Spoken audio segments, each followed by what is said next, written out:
These are the 5 life hacks that have quickly changed my life. And let me explain that when I say quickly, it took me years to understand how to make these changes happen rapidly, but they weren't easy changes to make.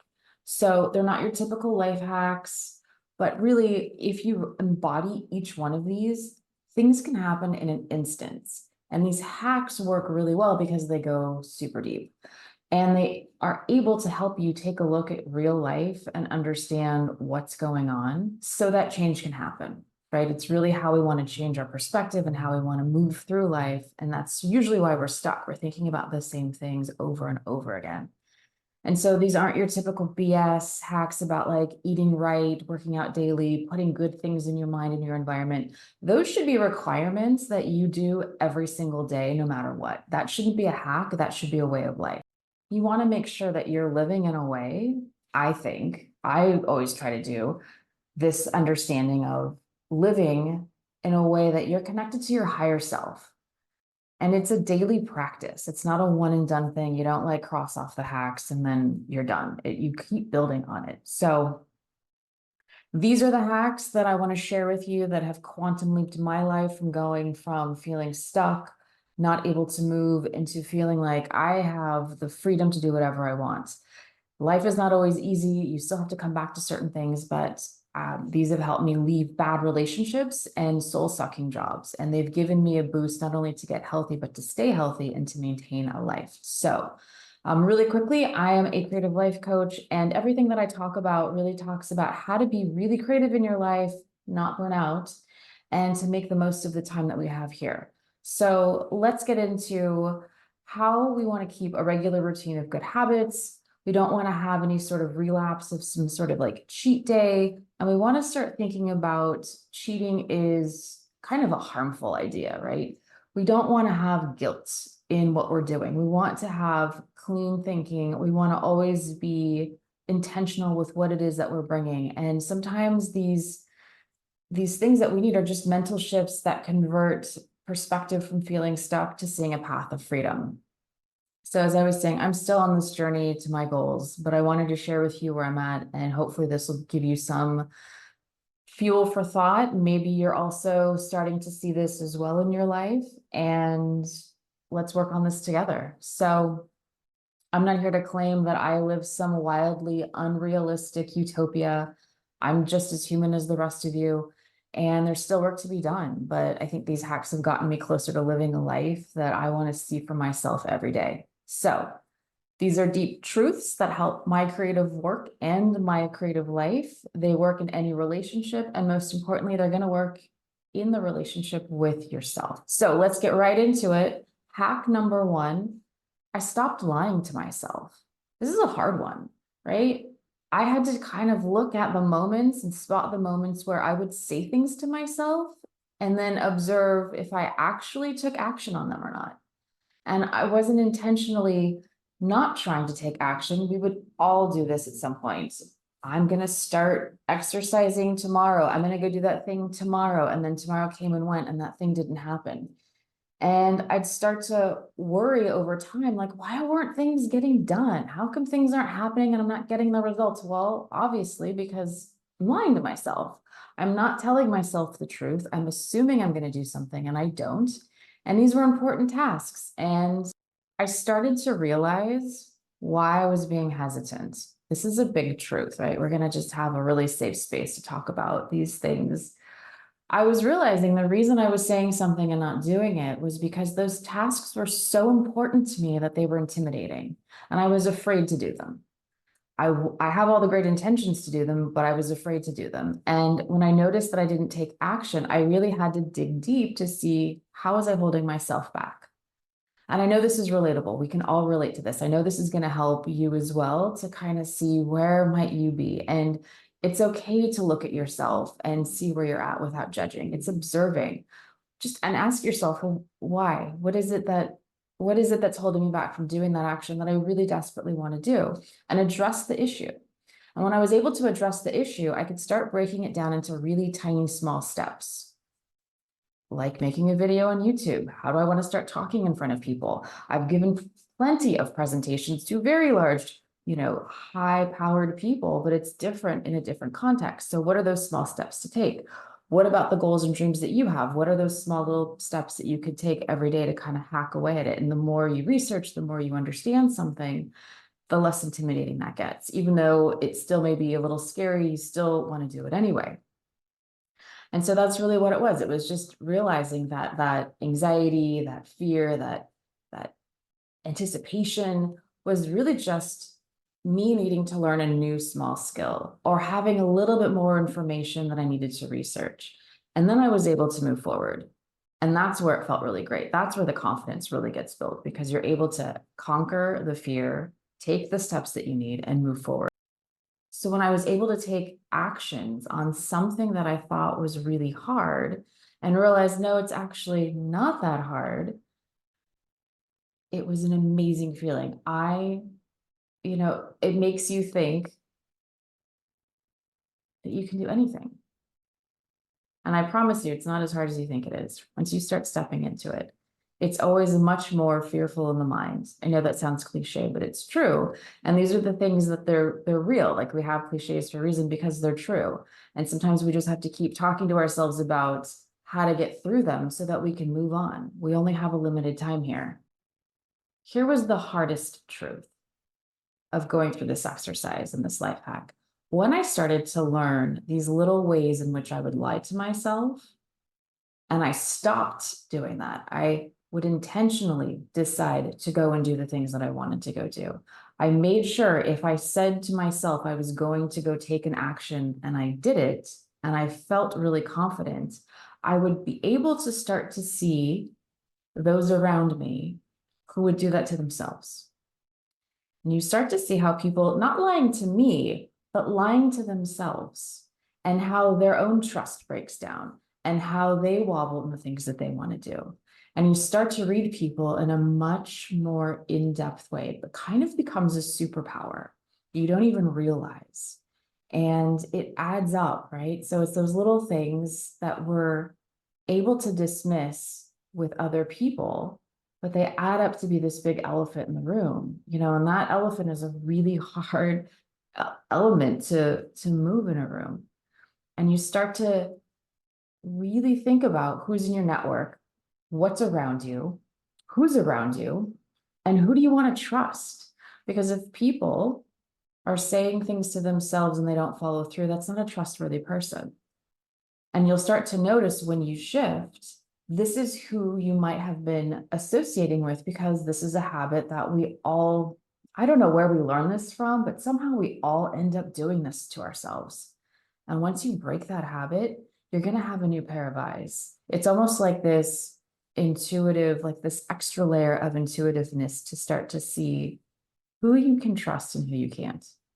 And so when you start to not sugarcoat things or bypass anything for yourself and have those tough conversations and know that when something isn't working, how to get out of your own way and look for change that's needed, quantum leaps happen. Quantum leaps, my friends. Change will happen.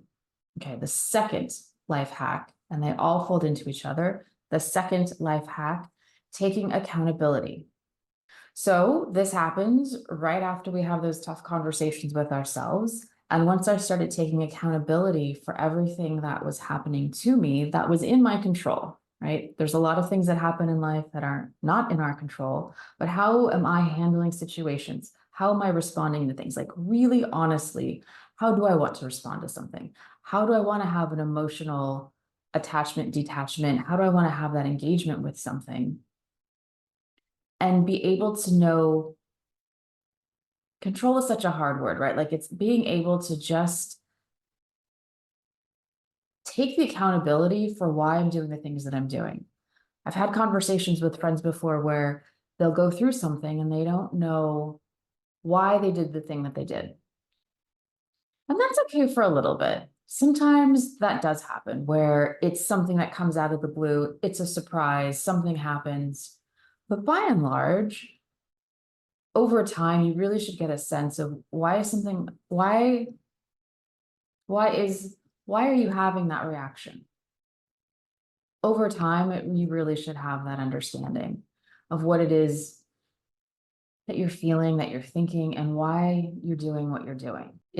My little life is where I have the most room for accountability, and ultimately this is where I can change. And if I can't have those hard conversations with myself and I can't take accountability, life becomes incredibly boring. And there's this delicious powerfulness that comes out of taking accountability and being able to say no, being able to have healthy boundaries, being able to do the things that make you feel in your most authentic self, which we're going to get into. That's in the later steps. So stick around for that. And it's also able to allow you to bring your energy back from situations that you thought you had lost. So those fragmented thoughts, everything that goes out into all these different places, you want to be able to restore back into your strength. And that has taught me a valuable lesson of being present and being in the moment. And especially when I removed myself from situations that weren't serving me and I brought my power back, and that shifted the dynamic in relationships, and those people that were taking from me, and maybe they understood, maybe they didn't, energy vampires are a thing, they could start to see what I brought to the table. I was able to see what I brought to the table. That helps you change your perspective and change your life. Once you start to understand that level of what you bring to the table, of who you are, helps empower you. It's not to abuse power. This is your power. This is you and your life force, and you have to have intention with it. You must have intention with it. It allowed me to give more to others that also understood what it means to have these levels of accountability. So again, when you don't have accountability for your own life, you're going to attract other people that don't have it for themselves either. The blame game, pointing fingers, victim mentality.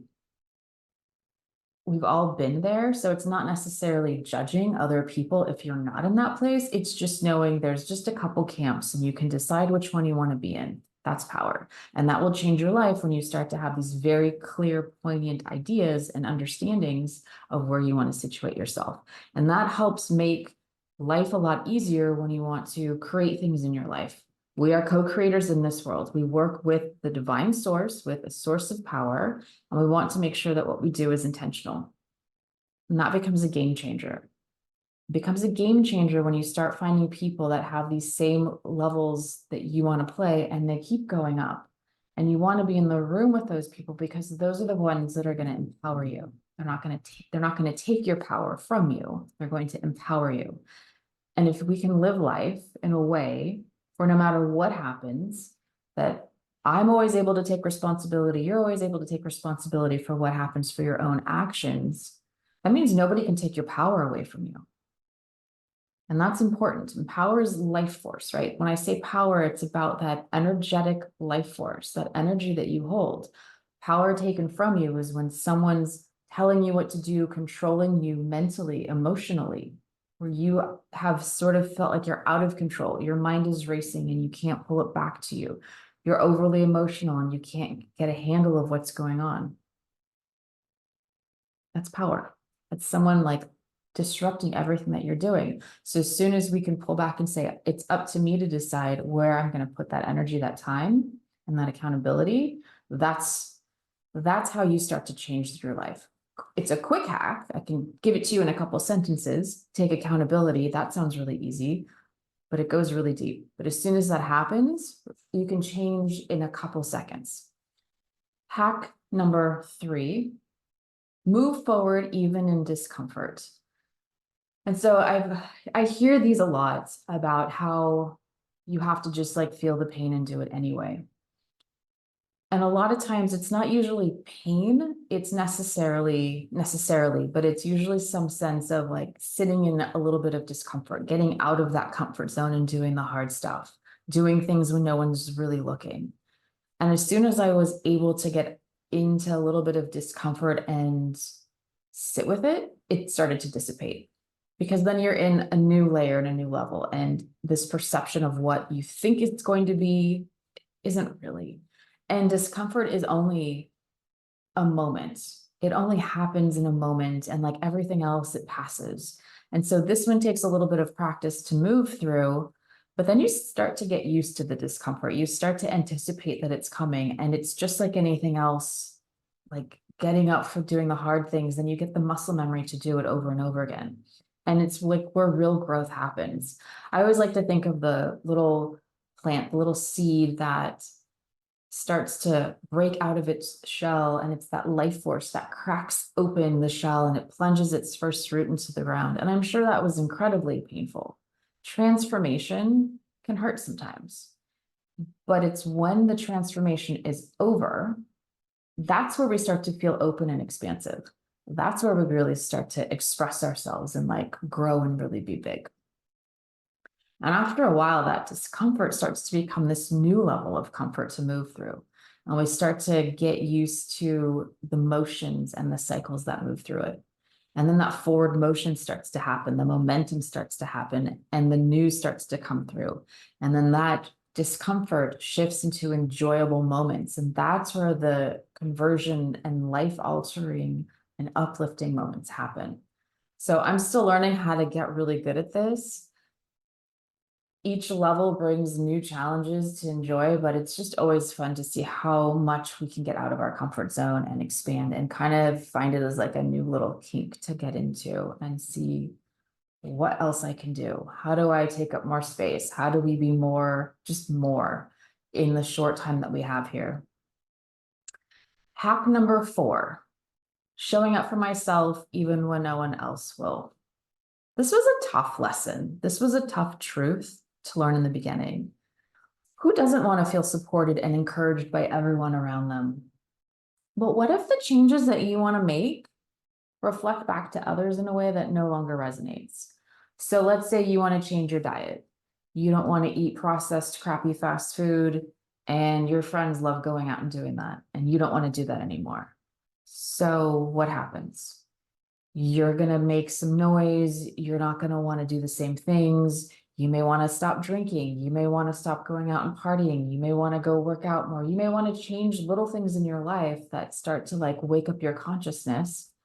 And those around you aren't going to get it, aren't going to understand it, don't want to change, think you're weird, think you're an outlier. You're still going to go and change because you know that something is resonating in your soul. You know that there's something higher that's telling you to make these changes to better your life because there's things coming. And this is all preparing you for those things. And so when we want to show up, we got to show up for ourselves, and it doesn't matter who's around. And we start to learn how to be our own cheerleader. And when it's time for change, you know, not everyone's going to be ready to cheer for you, and that's okay. Everyone's on their own path. Everyone is doing their own things at their own time.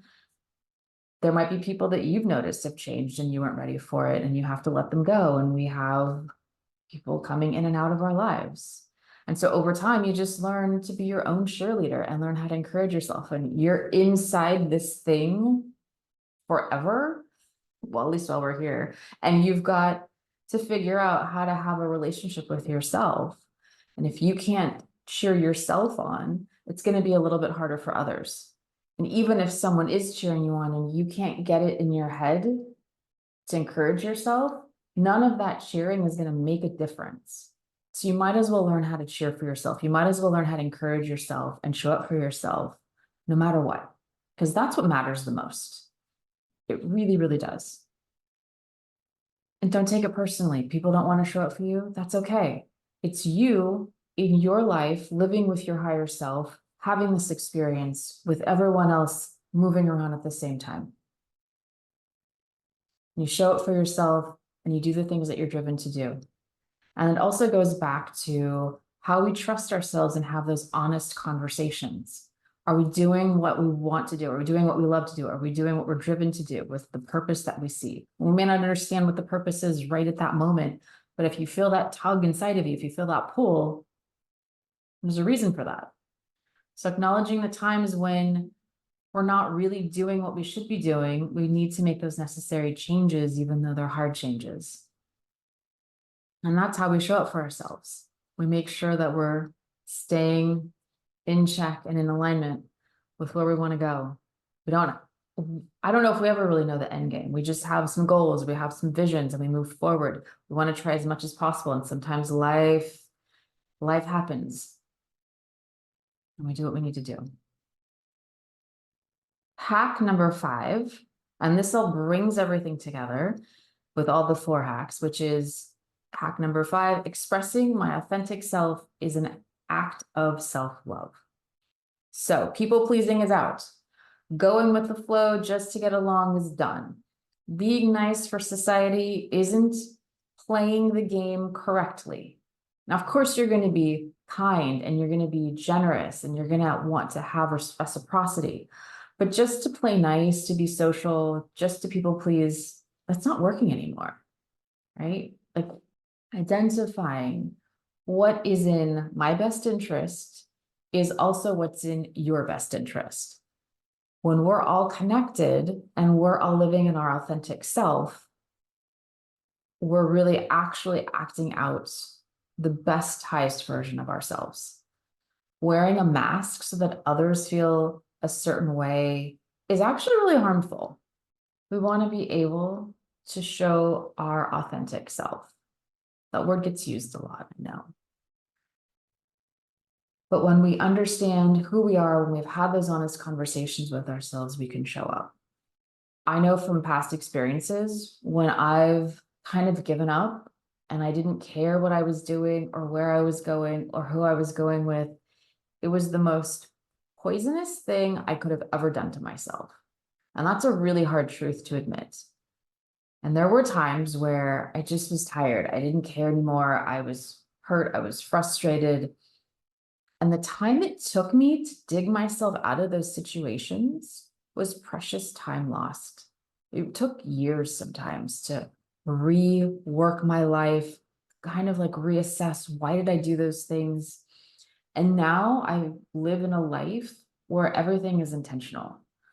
I still make mistakes. I'm still human, but I really try to come from a place of understanding what it is that I want to get out of life. How do I use my time wisely? And I'm always looking for better ways to improve and improve and improve. That's just how I want to live. That's not how you have to live.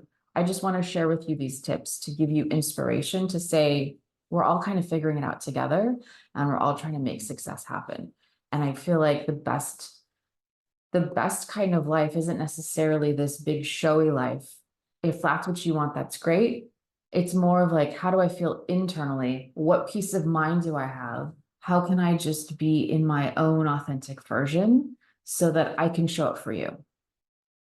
And so from those things, right, that I make sure that I'm intentional with, I make sure that everything I put inside my body is intentional. The thoughts that I have running through my head are intentional. Do random thoughts come in? Yes, they do. But I also know how to let them go and not hold on to them, how to switch the station in my head so that I can go back to and focus where I need to go. I put myself in environments that are better for me and healthier for me. And so everything starts to become a reflection of the sacred self as I'm living in this life. And so when I'm able to show up for myself in my most authentic way, it allows me to then show up for you. It allows me to write these newsletters, make these videos, and be able to do more and more and more because I'm coming from a place of self-care, of self-love, and it's much easier to give to others when I'm fully in my own capacity. And by learning how to help myself, then I know exactly what it is that I need and specifically am able to ask for the support. And then I can also offer support to others and we can have this really great relationship. And then self-love is just that act of like moving through all of those 4 previous hacks and combined together, we're really getting a sense of authentic self. And having that bubble, these things can happen within minutes and they become quantum leaps in life that you're changing because you're able to have real truths with yourself, make sure that you're able to have real conversations, see things as they are, not as we hope that they will be, not wanting and wishing for things. Although those are great because it's vision casting, but also know like if this is not working, it's not working, that's okay. Let's pivot and change, So this, I feel like when we're living in an authentic version of ourselves, and if everyone's able to live in that authentic version of themselves, isn't that the world we actually want to live in? Where there's a place where everyone's operating with this level of transparency and intention instead of all these games and these fake Jedi mind tricks that we're all trying to play. And I know there's a certain game to life, and I know that we have to play some level of games. It's just never fascinated me. It's just it seems a little unnecessary, but maybe that's the 3.0 version of humans. I don't know. But I feel like these 5 life hacks are the tools that we need to carve out a path to do the new things in life that we want to do. And we learn how to fill up our own cup, which is our emotions, which is making sure that we have emotional intelligence. We understand why we feel the way that we feel. Those are messengers for us to make sure that we're just moving through. We don't hold on to them like we need to. We understand how to leverage our mindset. We know how to, both of those combined is how we play with our own energy, how we utilize it with intention and move forward, how we put it in a focused way so that we're building. We're here to have these experiences to create the life that we want, to create experiences that we want. And if we like fragment them out all over the place and we're too busy focused on other people and being jealous and envious and angry and all these things that just don't matter, they don't matter. I want to harness all of that in so that we're doing it what we love. And then we can attract others that are doing the same thing. These real life hacks are to the point and they're sharp. And they're sharp and they're to the point so that they can create new opportunities so that we can pivot and make long-lasting changes. That's the goal. So I hope that you can apply some of these changes to everything around you, and you're going to start to see changes happen pretty quickly. And you already know that change starts first within. And as soon as you're able to just quickly see for yourself what's going on and take an honest look, things are going to evolve rapidly, I promise. It's the art of being as genuine with yourself as possible. So I hope this was helpful to you. I'd love to hear in the comments if you have any of your own life hacks, if there's anything else that you have questions on that might be interesting to talk about. I appreciate you being here. I love you all. Thank you for being here. Don't forget to like, share, and subscribe, and I will see you in the next one. Take care. Bye.